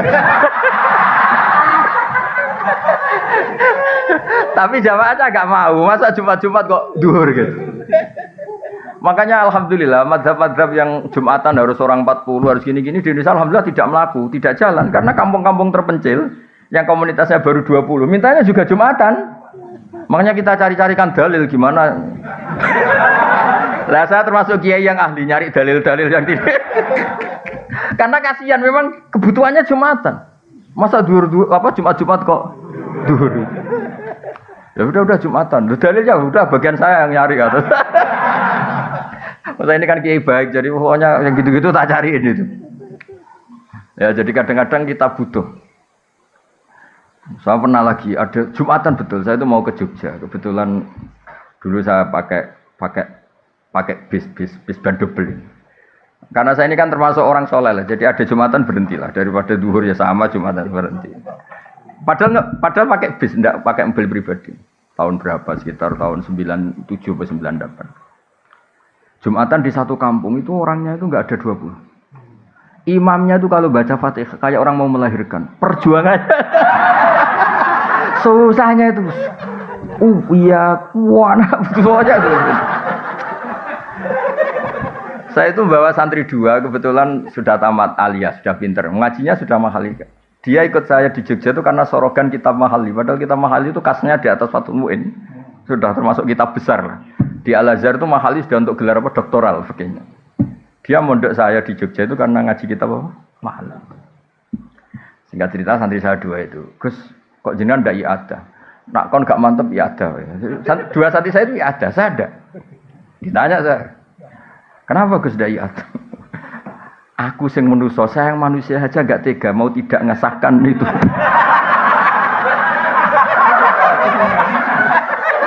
Apalagi Allah yang Rahman Rahim. Melihat perjuangannya di situ kayaknya pasti sah. Tadi ditanya, ini fikih apa? Ya fikih husnudzon kata saya. Padahal sebetulnya saya itu punya madhab-madhab Hanafi untuk mengesahkan yang seperti itu. Tapi saya tetap guyon ini fikih husnudzon. Karena kalau saya iadah itu kan semi suudzon, kalau sholat itu enggak sah. Jadi kamu itu benar secara fikih, tapi nanti dihisab karena suudzon. Gitu. Karena kamu sampai iadah itu menganggap itu tidak sah. Lah saya ini husnudzon tapi agak-agak gak syafi'i karena sebetulnya memang secara syafi'i harus iadah. Saya kali ini agak-agak Hanafi kata saya. Tapi demi menghormati perjuangan tadi. Saya bilang tadi, saya yang manusia saja enggak mentolo mau tidak ngesahkan melihat perjuangannya gitu. Apalagi Allah yang Rahman Rahim. Maksud saya cerita ini supaya yang jadi tokoh lah di masyarakat bacanya banyak. Kayak saya itu ya baca kitab Mizan Kubro, baca kitab-kitab khilaf-khilaf. Bukan untuk tatabbu rukhas mencari yang gampang. Kita ini punya umat banyak dan sebagian memang enggak ngerti apa. Kalau kita bilang-bilang enggak sah terus itu kan kasihan. Ya kan orang awam tuh kalau mau rukuk ada noto saronge itu, wah itu ubah 3 kali itu enggak sah. Kan jadi ribet. Semangat ya muni rasa itu kan. Mbok ngaji itu yang luas itu sehingga bacaannya banyak. Makanya saya tuh ngadepi orang Junisme apa tenang saja. Bukan karena Jumat bukan. Ketoke sinaune akeh aku jadi tenang. Ini bukan urusan sombong tapi urusan profesional apa? Supaya jelas itu apa aturan mainnya tuh jelas.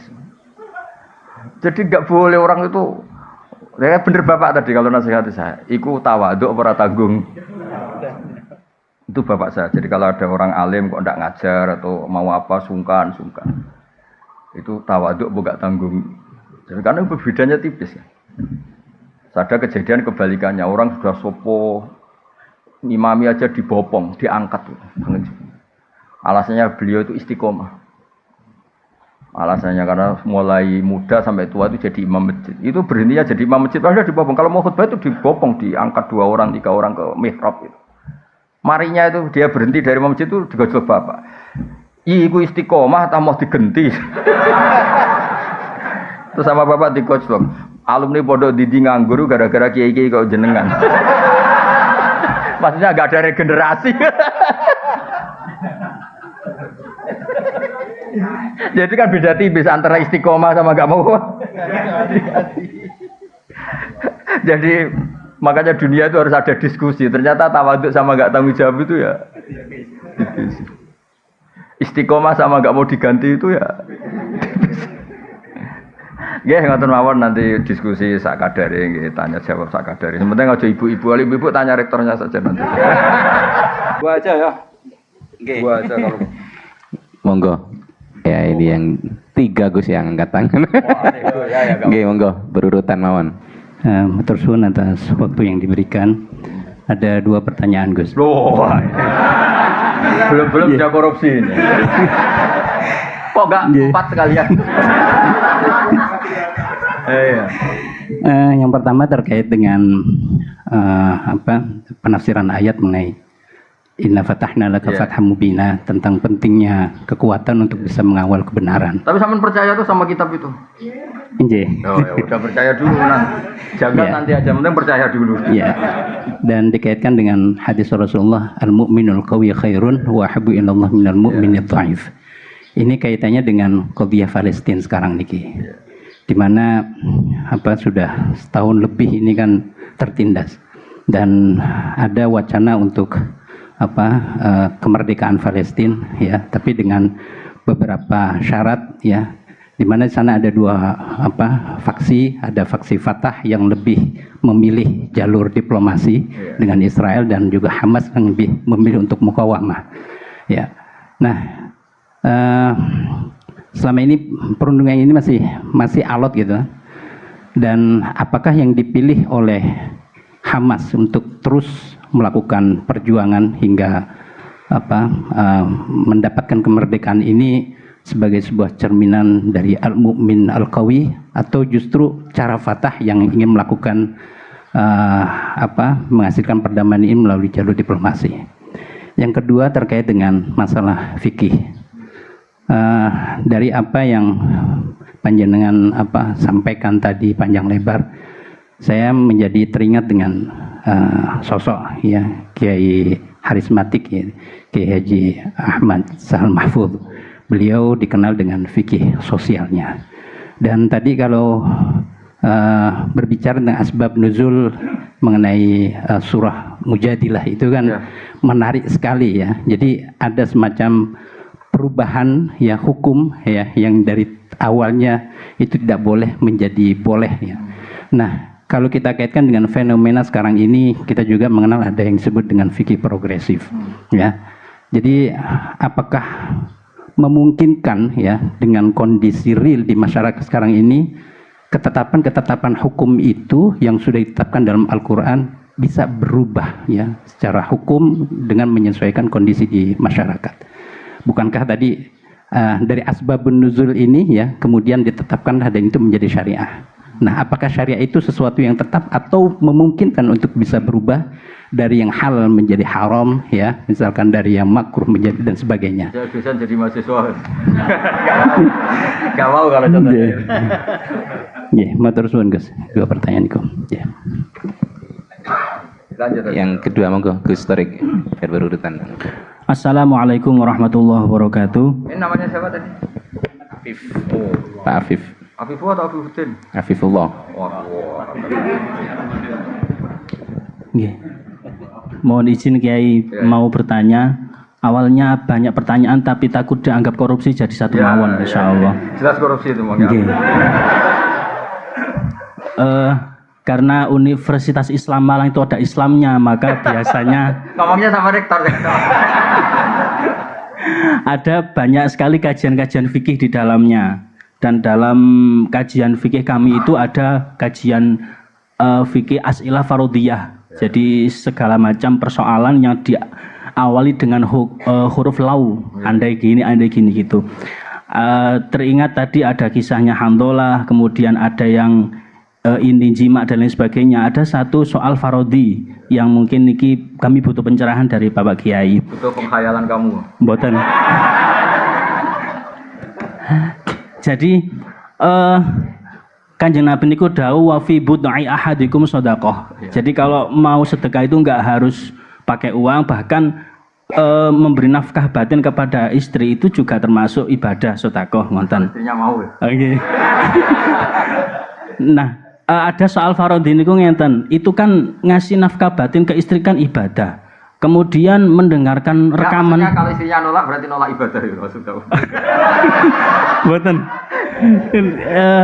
Kalau farodinya ngenten yai. Ngasih ibadah, ngasih nafkah batin kepada istri itu ibadah. Nah, kemudian mendengarkan murotal kaset itu juga ibadah. Kalau saya memberikan nafkah batin sambil mendengarkan murotal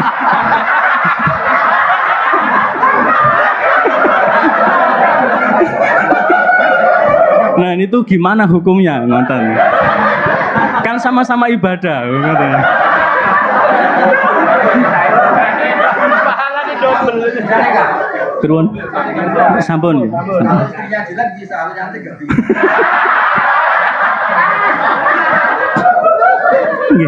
Kemudian sub pertanyaannya lagi, apakah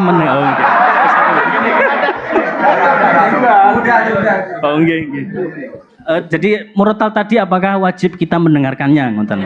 Karena rekaman ini. Nggih. Oh nggih, nggih.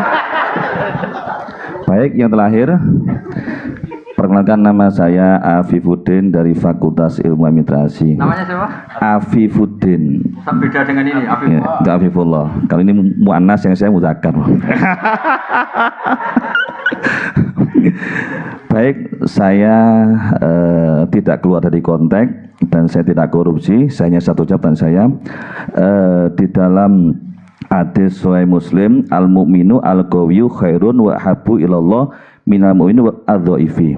Yang jadi pertanyaan saya adalah bagaimana apabila ada orang kuat punya kemampuan tetapi lebih memilih uzlah seperti yang dilaksanakan oleh Imam Ghazali ketika menjadi rektor di kampus An-Nizamiyah. Kemudian beliau menemukan segala sesuatu yang mengatakan bahwa saya harus lebih uzlah daripada jadi rektor. Saya keluar saja, saya uzlah saja di masjid sampai akhirnya bisa menghasilkan karya yang monumental yaitu Ihya Ulumuddin. Jadi mohon arahan dari Gus Pak. Lebih arahan ke rektor disuruh ngomong yang jelek. Maksudnya ini uzlah, kamu yang rektor.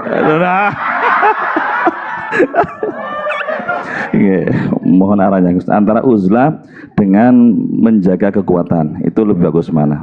Terima kasih. Begini ya, sesuai kaidah ilmu wala taqfu ma laysa laka ilm ya. Dengerin dulu ini Mas Afifu ya. Sebetulnya masalah Hamas Fatah itu setahu-tahunya kita itu lewat media. Saya ulang lagi, setahu-tahunya kita ini lewat media. Kita nggak tahu persisnya. Yang kita tahu hanya persisnya secara hukum kita harus bantu Palestina dengan segala cara. Dan alhamdulillah Indonesia termasuk negara yang mulai zaman Pak Karno sampai sekarang selalu mengakui kemerdekaan apa? Palestina. Tapi kalau pada level teknis membandingkan Hamas dengan Fatah, saya itu pernah punya buku tentang Yasir Arafat. Ditulis wawancara, penulisnya itu wawancara dengan Yasir Arafat. Kalau baca itu seakan-akan yang masuk akal ya Fatah lewat diplomasi.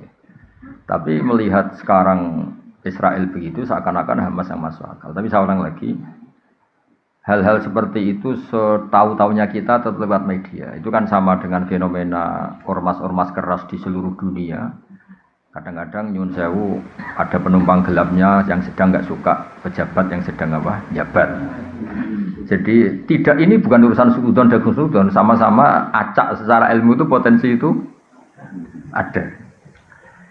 Makanya kita nyari ilmu yang paling aman bahwa membela dengan segala kemampuan yang tidak punya efek ke Indonesia itu wajib. Tapi dengan syarat tidak punya efek di Indonesia. Karena kita bela Indonesia itu berdoain karena ini negara kita, bela mereka itu sudah fardu kifayah. Punya efek ke Indonesia misalnya gara-gara rakyat Indonesia itu terlalu aktif mungkin terjadi objek sasaran mereka kan berarti kan punya akibat ke. Terus Qawi itu bisa Qawi visioner. Saya beri contoh dan ini pasti benar. Bukan karena saya ngomong tapi ini karena hadis sahih. Qawi itu bisa cara visioner apalagi ini lembaga kampus, lembaga akademik. Sulhul Hudaybiyah itu semua perjanjiannya itu merugikan umat Islam. Semuanya. Sampai saking secara fikih itu pasti salah. Saya ulang lagi, secara fikih itu pasti salah. Bukan mungkin salah, tapi pasti salah. Secara fikih lah. Itu sampai Umar tuh tanyanya Nabi itu dari awal sudah. Alastabi Rasulillah, apa engkau masih Rasulullah? Karena kok semua perjanjian yang merugikan umat Islam kau iakan? Apakah engkau masih Rasulullah? Dan Nabi itu tenang. Ya, saya masih Rasulullah. Nabi ya santai, tidak marah. Tapi kenapa engkau beri kehinaan ke kita dan engkau memberi kehormatan pada orang kafir? Jawabnya Nabi, ana Rasulullah wala yudai adillahu abadan. Saya ini tetap Rasulullah. Itu diantara perjanjian gini, kalau orang Islam masuk kafir itu suruh biarin karena kembali ke habitat. Karena Islam itu asal usulnya kafir, sehingga kalau masuk kafir disuruh biarin. Kalau kafir ke Islam harus dikembalikan karena ini bid'ah. Loh betul, Abu Jahal kalau ngistilahkan Islam itu ila dinin mubtada'in, agama yang apa? Bid'ah. Semua itu merugikan umat Islam. Terus Nabi hanya minta, sudah turutin semua. Terus kamu minta apa Muhammad? Dari pihak kafir namanya Suhail bin Amr. Saya minta ruang diskusi tentang Islam dan kafir itu dibuka seluas-luasnya.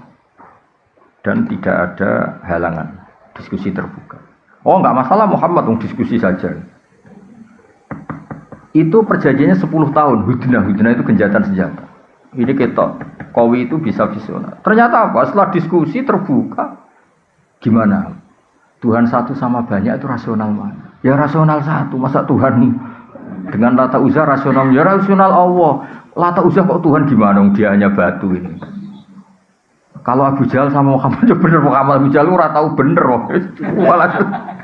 Walhasil semua diskusi itu akhirnya mereka menyimpulkan dari diri mereka sendiri kalau mereka itu halal batil.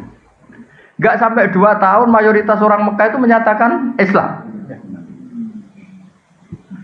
Itu kata sarah-sarah hadis Nabi itu coro sekarang. Menyelipkan satu hal yang nanti positif selamanya. Mergo Nabi pede. Kalau diskusi itu terbuka, pasti orang tahu mana yang hak, mana yang batil.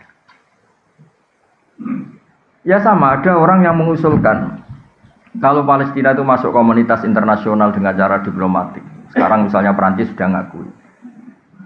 Dunia itu pasti menolak kebiadaban. Soal waktunya terserah Allah, tapi tetap trennya itu menolak kebiadaban.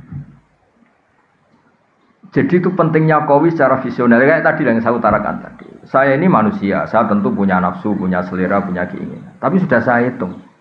Kalau saya misalnya mau jadi dokter honoris causa atau mau jadi rektor misalnya. Itu kan orang masa tanya fikih seruwet itu. Tapi kalau ada yang kultural kan kayak jenengan gini, cukup pengen ngaji di saya, terus ngaji itu aja. Coba kalau ngaji di rektor, cari itu dosen yang ahli itu. Yang bagian itu, ayo wajar. Wah enaknya jadi rektor kan, kalahnya sama ketua yayasan. Coba kalau Islam gitu mau dikemanakan ya? Tapi ya kita butuh. Karena yang jadi menteri tentu yang punya gelar, yang macam-macam. Jadi Qawi itu bisa Qawi secara apa? Bisa. Terus contoh menaik di Uni Soviet, Mas Afifullah. Saya punya teman banyak yang kerja di sana. Saya kan karena kerja di Jogja punya teman yang kerja di Jerman di mana-mana. Itu cerita. Ketika Uni Soviet runtuh, yang peristiwa Glasnost itu kenapa ceknya tetap Islam, Uzbekistan tetap Islam. Saya juga pernah ketemu orang Uzbek di Malaysia. Di Malaysia apa di Korea itu ketemu ulama Uzbek. Itu cerita. Mereka tuh punya ruang-ruang di bawah tanah untuk ngajari anak-anaknya tauhid. Sehingga ketika secara lahir itu komunis ateis, sebenarnya mereka itu punya tauhid. Maka ketika keluar dari Uni Soviet, itu tauhid gak pernah hilang. Jadi barokahnya kayak Madin. Jadi terus mereka milih jadi tetap negara Islam. Uzbek, Ceknya.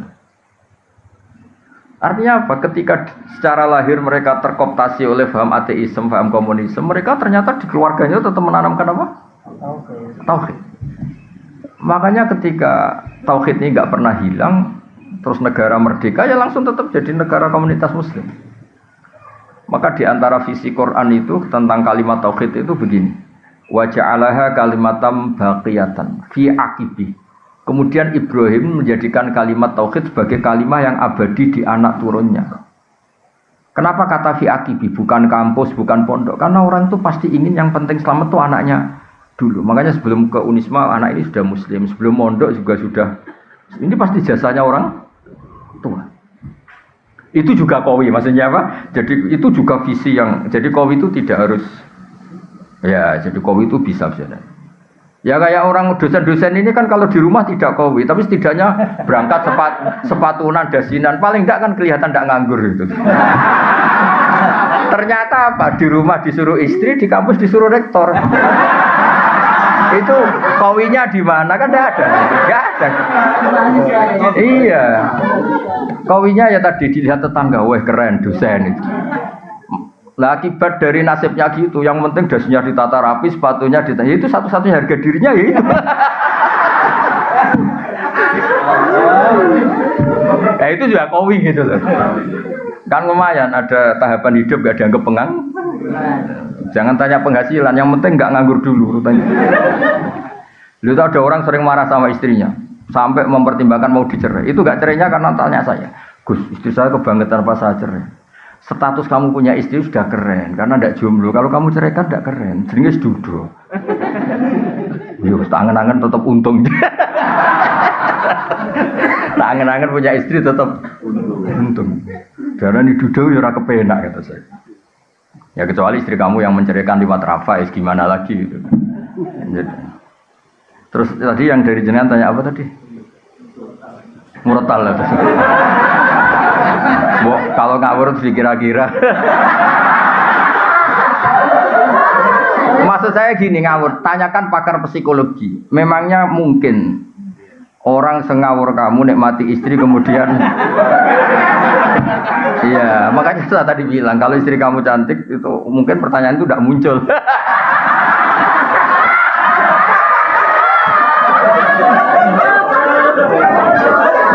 Karena sambil kecewa makanya sambil bisa mendengarkan.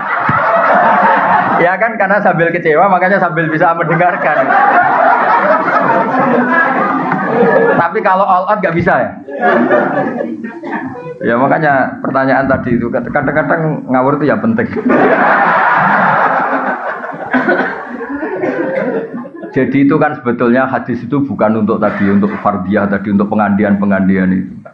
Bukan untuk pengandian. Nabi itu ingin semua kebaikan itu sebenarnya mudah. Keseharian kamu itu sudah ibadah. Termasuk ngumpulin apa? Istri.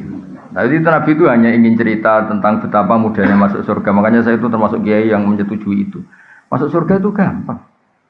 Saya sering bilang ke jamaah saya, surga itu kan kamu sudah dikasih kuncinya, miftahul jannah la ilaha illallah. Neraka kamu tidak punya kuncinya kok bisa masuk.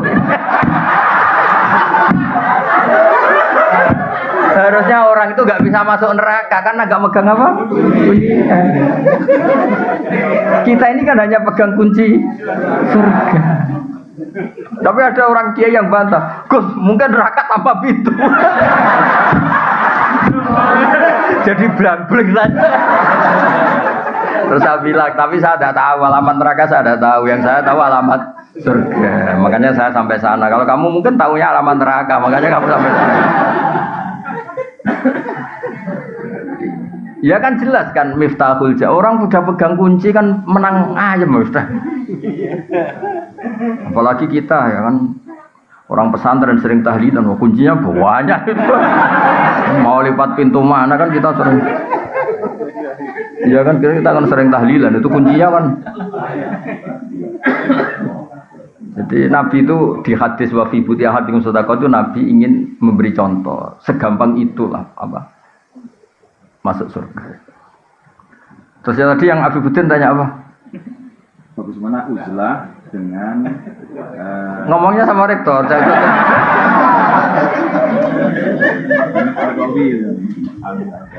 Saya termasuk yang sudah uzlah, tapi tadi karena tetap punya kesadaran kitmanul ilmi itu dosa dan tabligh itu wajib. Makanya tak genti, saya ngaji Rebo itu ya kayak saya nemuin jenengan. Saya sering cerita ke anak-anak saya uzlah itu enggak kena hisab Allah, karena praktiknya saya kalau urusan ilmu itu saya nerima tamu tapi hanya urusan ilmu. Kalau tamu-tamu apalagi adat NU itu kadang kan kacau itu. Maksudnya kacau gini, kiainya itu istrinya satu, kadang tanya, Gus, doain saya istri 4 tuh rukun semua. Aduh. Terus ada kiainya tuh karuan miskin, nggak punya pom. Saya sering punya tamu, nggak. Gus, saya ini punya pom 2, doain laku semua. Itu kan bikin kiainya ngetes, kiainya aja nggak punya pom. Saya itu termasuk kenapa nggak terima tamu itu dosanya tamu-tamu yang ngawur-ngawur itu termasuk itu. Saya sebetulnya termasuk kiai yang mapan ya, tapi mewakili kiai-kiai yang tidak mapan. Itu sering kiai-kiai kampung komplain saya. Gus, bener jenengan Gus, kadang kitamu yang kurang ajar terus ngerti aku melarat.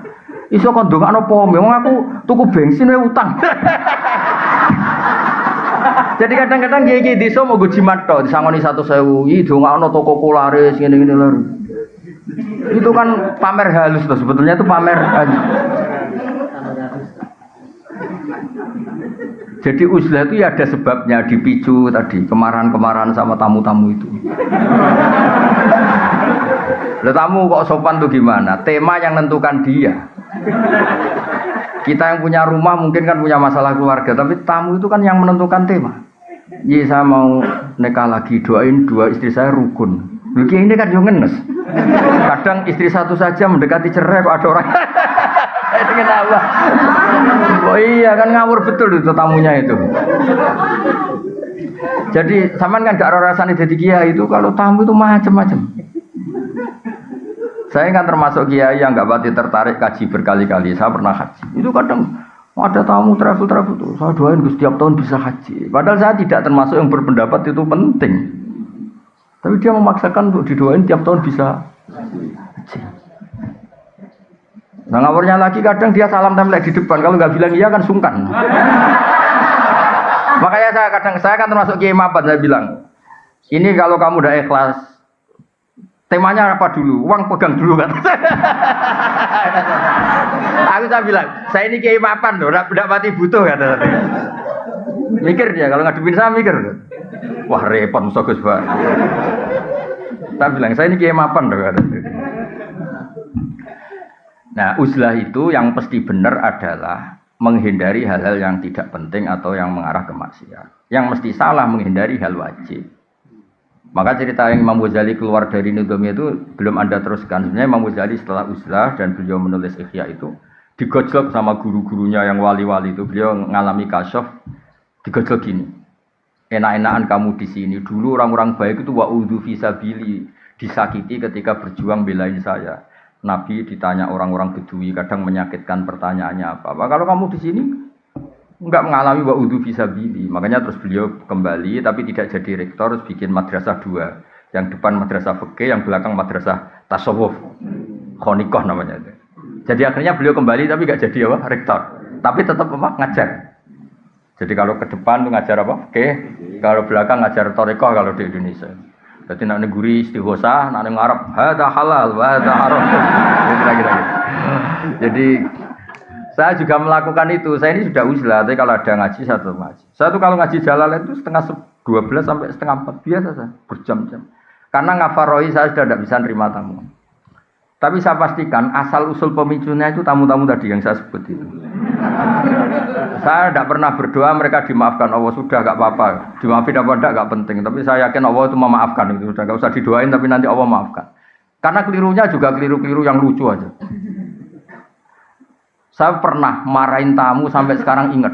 Dan marah saya pasti didengar Allah. Meskipun saya ada perempuan. Gak yang menjadi. Ada tamu, anaknya itu ganteng resi. Ini penting, kata ganteng juga penting. Karena ini kasusnya dia itu gak punya apa-apa. Dia ganteng resi, tanya. Kebetulan pas surup, orang Jawa kan sandiolo. Surup itu kan sandiolo. Surup-surup saya itu masih open house pas itu, masih nerima tamu. Gus, saya dari daerah ini gini-gini. Kebetulan orang Padi, yang sekarang baru rame itu. Kebetulan dia orang tapi ya kebetulan aja. Gus, gimana hukumnya lelaki yang marah sama istrinya terus bilang kamu itu tidak istri saya. Saya pertama masih datar, sekitar tahun 2006 gitu kan, masih terbuka. Bapak baru wafat, saya ngiyai kan baru 2005, ngiyai beneran resmi itu.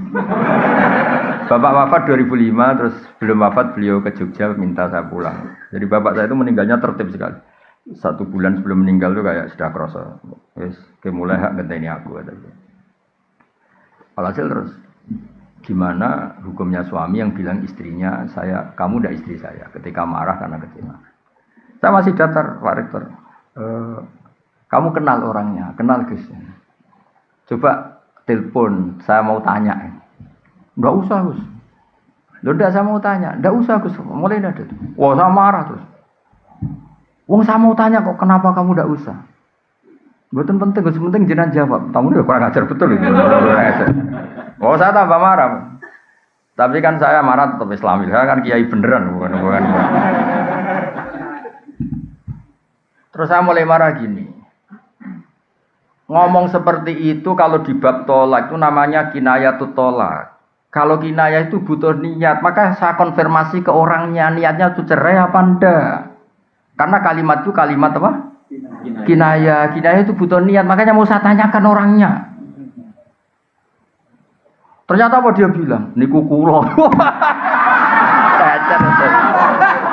Terus dia cerita, saya ini santri ganteng Gus, untuk neng. Jadi saya itu getun ngomong gitu, karena saya jadi Gus ya karena dapat dia. Jadi dia bilang, saya ini santri ganteng terus dapat nengnya. Kalau cerai betul Gus, nasib saya selesai. Ya jenis Gus naturalisasi tadi.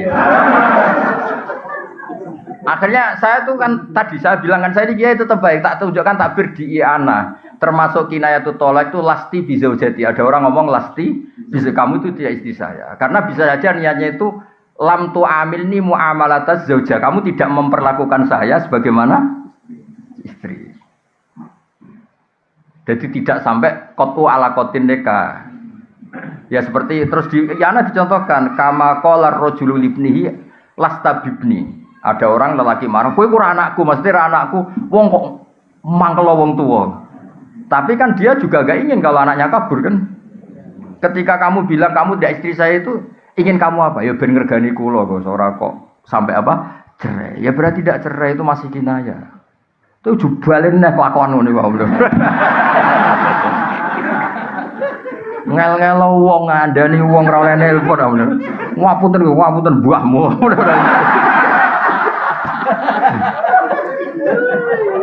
Sampai situ masih baik. Coba orangnya telepon, mau saya tanya. Karena ini urusan kinayah kan tahtaju ilan niyah.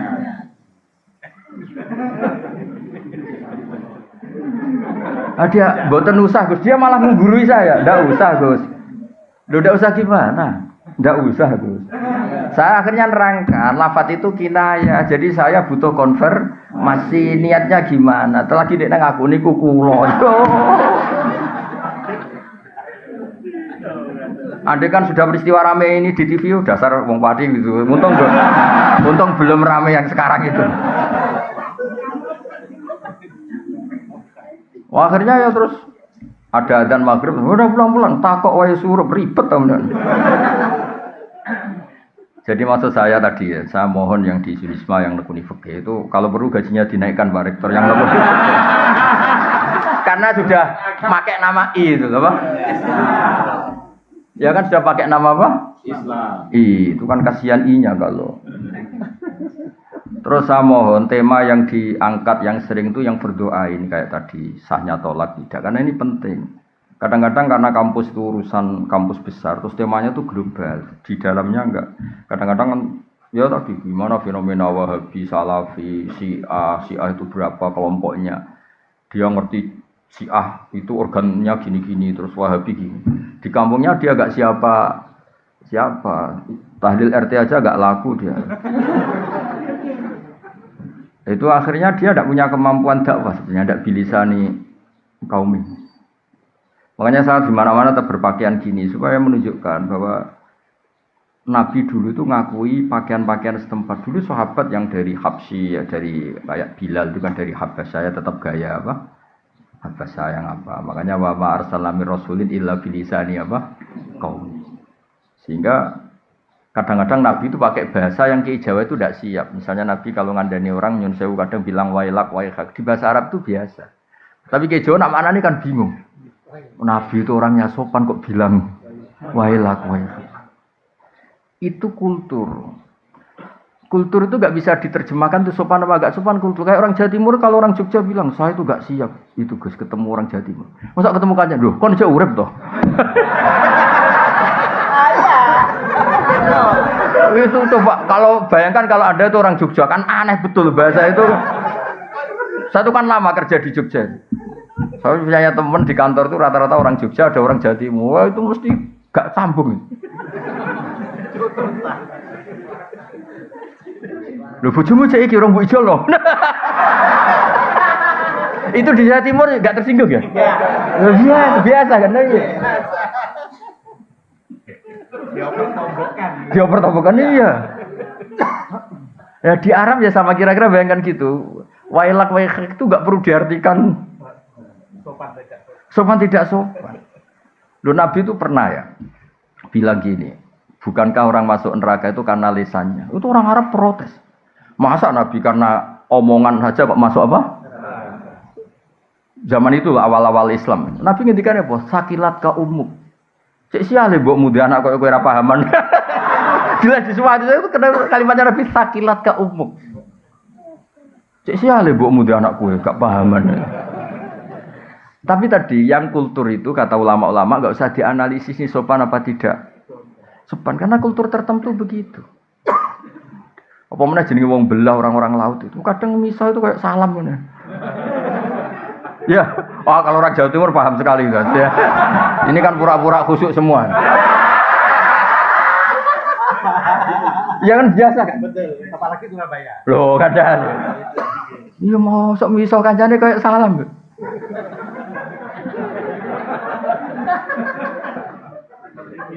Loh. Iya kan? Makanya ini nekat, tanya wafi buti ahadim itu kalau nggak orang Jawa Timur nggak mungkin. Itu kalau seminar di Jogja nggak mungkin kan ada pertanyaan seperti ini. Nggak mungkin. Loh saya kan sering ngisi di Jogja, nggak pernah ada pertanyaan senakal ini nggak pernah. Jadi kultur itu, iya makanya kalau tadi kenapa ada kata-kata fala ta'khudhu min syai'a karena kultur Arab tuh ngasih mahar itu besar sehingga kalau nikahnya 1 bulan merasa rugi harus ditarik kembali lah. Allah butuh menjelaskan jangan karena adatnya besar dan akhirnya ingin menarik. Andai kan Quran turun di Jawa gak ada ayat itu. Iya kan kepikiran aja ndak. Iya seperangkat alat. Udah gitu belinya di pasar ya. Aduh mau bungkusnya tok yang mewah itu. Ya jadi itu termasuk saya mohon ini Pak Rektor yang ngurus agama itu gajinya dinaikin itu kalau enggak kasihan itu. Karena pengalaman di beberapa kampus Islam itu fakultas agama itu kan biasanya kecil karena mahasiswanya sedikit atau itu disubsidi sama kedokteran ekonomi. Akhirnya itu lucu yang ahli agama tawaduk sama yang tidak ahli agama. Loh ngaku aja kan gitu. Saya itu kan lama kerja di Jogja, jadi tahu betul kayak gitu. Iya, itu nyata apa teori itu? Enggak itu nyata apa teori? Jadi yang istilahnya apa kalau di Unisba? VAI apa? PAI. Oh besar alhamdulillah. Ya itu harus itu. Bilangin aja, ini yang mewakili I. Gitu.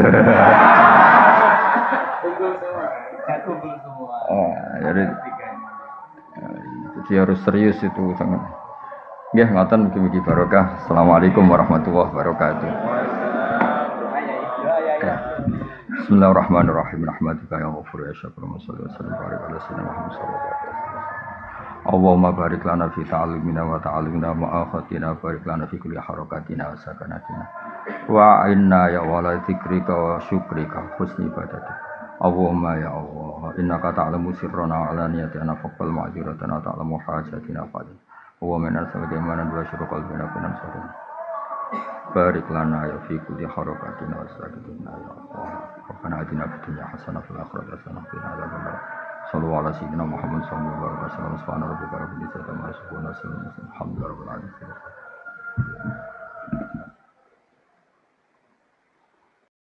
Assalamualaikum warahmatullahi wabarakatuh. Syukur alhamdulillah kita dapat berjumpa lagi di channel ini. Salawat serta salam semoga tetap tercurahkan pada junjungan kita baginda Nabi Muhammad sallallahu alaihi wasallam. Allahumma salli ala sayyidina Muhammad wa ala ahli sayyidina Muhammad. Sahabat beriman yang dirahmati Allah Subhanahu wa taala. Alhamdulillahirabbil alamin. Telah kita simak bersama kajian Gus Baha Kiai Haji Ahmad Bauddin Nur Salim. Semoga apa yang disampaikan oleh beliau dapat bermanfaat dan berkah untuk kita semua. Amin amin ya rabbal alamin. Wal taufiq wal hidayah. Wassalamualaikum warahmatullahi wabarakatuh.